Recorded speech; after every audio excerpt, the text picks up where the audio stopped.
بسم اللہ الرحمن الرحیم۔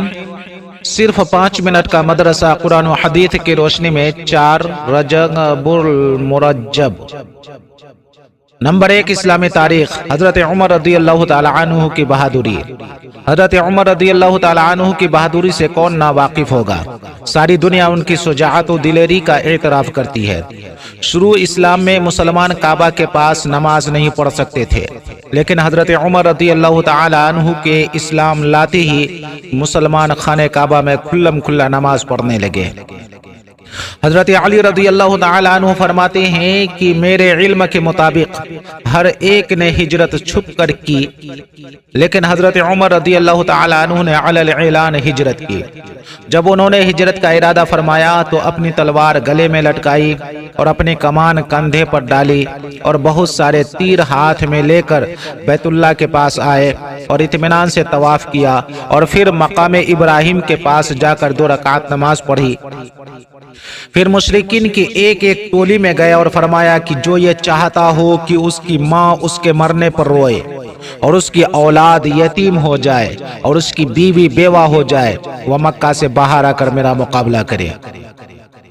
اس کے بعد آپ رضی اللہ عنہ نے ہجرت کی، مگر کوئی بھی آپ رضی اللہ عنہ کا پیچھا کرنے کی ہمت نہ کر سکا۔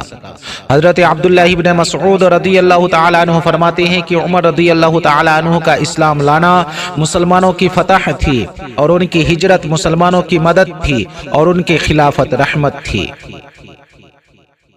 نمبر 2، حضور صلی اللہ علیہ وسلم کا معجزہ، حضرت علی رضی اللہ تعالی عنہ کی آنکھ کا ٹھیک ہو جانا۔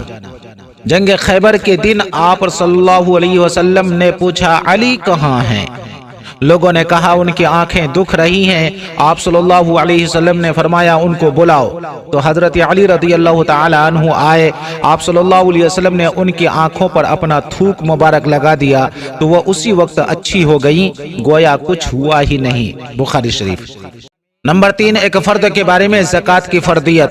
رسول اللہ صلی اللہ علیہ وسلم نے حضرت معاذ بن جبل رضی اللہ تعالی عنہ کو یمن بھیجتے وقت فرمایا، ان یمن والوں کو بتا دینا کہ اللہ تعالی نے ان پر ان کے مال میں زکوٰۃ فرض کی ہے۔ بخاری شریف۔ اگر کسی کے پاس نصاب کے برابر مال ہو تو اس میں سے زکوٰۃ ادا کرنا فرض ہے۔ نمبر 4، ایک سنت کے بارے میں، دنیا و آخرت کی بھلائی کی دعا۔ اس دعا کا خوب اہتمام کرنا چاہیے، اس میں دونوں جہاں کی بھلائی طلب کی گئی ہے۔ رسول اللہ صلی اللہ علیہ وسلم اس دعا کو اکثر پڑھا کرتے تھے، ربنا آتنا فی الدنیا حسنۃ وفی الآخرۃ حسنۃ وقنا عذاب النار۔ ربنا آتنا فی الدنیا حسنۃ وفی الآخرۃ حسنۃ وقنا عذاب النار۔ اے ہمارے رب، ہمیں دنیا میں بھی بھلائی عطا فرمائیے اور آخرت میں بھی بھلائی عطا فرمائیے، اور دوزخ کے عذاب سے ہمیں بچائیے۔ سورہ بقرہ۔ نمبر 5، ایک اہم عمل کی فضیلت، شوہر کی خوشی پر جنت۔ رسول اللہ صلی اللہ علیہ وسلم نے فرمایا، جس عورت نے اس حال میں انتقال کیا کہ ان کا شوہر اس سے راضی تھا تو وہ جنت میں داخل ہوگی۔ ترمذی شریف۔ نمبر 6، ایک گناہ کے بارے میں، سچی گواہی کو چھپانا۔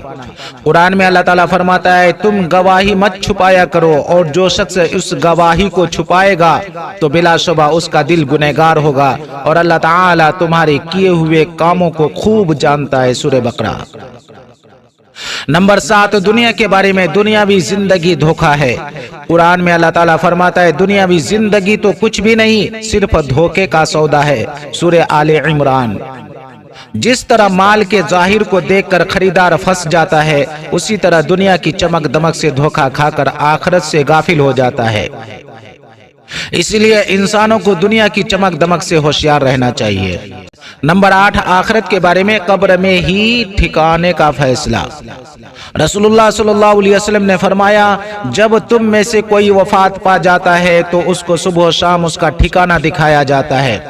اگر جنتی ہو تو جنت والوں کا، اور اگر جہنمی ہے تو جہنم والوں کا ٹھکانہ دکھایا جاتا ہے۔ پھر کیا کہا جاتا ہے؟ یہ تیرا ٹھکانہ ہے، یہاں تک کہ اللہ تعالیٰ قیامت کے دن تجھے دوبارہ اٹھائے۔ بخاری شریف۔ نمبر 9، طب نبوی سے علاج، کھجور سے علاج۔ رسول اللہ صلی اللہ علیہ وسلم نے فرمایا، زچگی کی حالت میں تم اپنی عورتوں کو تر کھجوریں کھلاؤ، اگر وہ نہ ملیں تو سوکھی کھجوریں کھلاؤ۔ مسند ابی یعلا۔ بچہ کی پیدائش کے بعد کھجور کھانے سے عورت کے جسم کا فاسد خون نکل جاتا ہے اور بدن کی کمزوری ختم ہو جاتی ہے۔ نمبر 10، نبی پاک صلی اللہ علیہ وسلم کی نصیحت۔ رسول اللہ صلی اللہ علیہ وسلم نے عورتوں کو مخاطب کر کے فرمایا، تم اپنے اوپر اللہ کی تسبیح سبحان اللہ اور تحلیل لا الہ الا اللہ اور تقدیس سبحان الملک القدوس کو لازم کر لو، اور ان تسبیحات کو انگلیوں پر شمار کرو، اس لیے کہ کل قیامت کے دن ان انگلیوں سے سوال ہوگا اور وہ گواہی دیں گے۔